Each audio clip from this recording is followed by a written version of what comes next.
Ang alitaptap at ang matapang na hangin.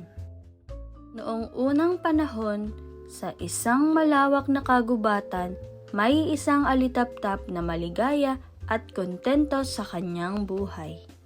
Tuwing gabi, siya ay nagsisindi ng kanyang liwanag at nagsisilbing gabay sa mga hayop na naglalakbay sa dilim. Masaya siya na magbigay ng liwanag sa mga nangangailangan at hindi niya alintana kung gaano kaliit ang kanyang liwanag. Isang gabi, dumaan ng isang matapang na hangin. Nais nitong ipakita ang kanyang lakas, kaya't tinutulungan niyang patagilid ang mga puno at magpatagilid ng mga dahon. Nakita niya ang alitaptap at nang makita ang liwanag nito, agad siyang nilapitan at tinanong, "Bakit ka pa nag-aaksaya ng iyong liwanag?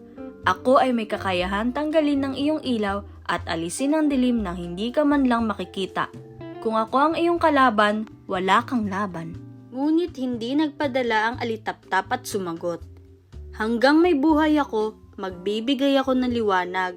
Hindi ko kaya magpatagilid ng mga puno tulad mo, ngunit may halaga pa rin ang aking ginagawa."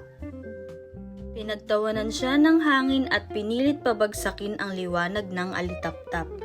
Pinilit niyang tanggalin ang liwanag na iyon sa pamamagitan ng malalakas na hangin, ngunit hindi niya ito magawa. Bagkus dahil sa patuloy na pagdapo ng hangin, lumiwanag pa ang alitaptap na parang mas matindi. Habang patuloy siya sa pagsisikap, napansin niyang sa kabila ng kanyang lakas, hindi kayang baguhin ang liwanag na dala ng alitaptap. Sa huli, nang mapagod ang hangin at tumigil, napansin niya na ang alitaptap ay nakatulong pa sa mga hayop na naglalakad sa kagubatan, habang siya, sa lahat ng lakas ay hindi nakapagbigay ng anumang mabuti. Moral lesson: hindi mahalaga kung gaano kalakas ang iyong kalaban o kung gaano kaliit ang iyong kayang gawin.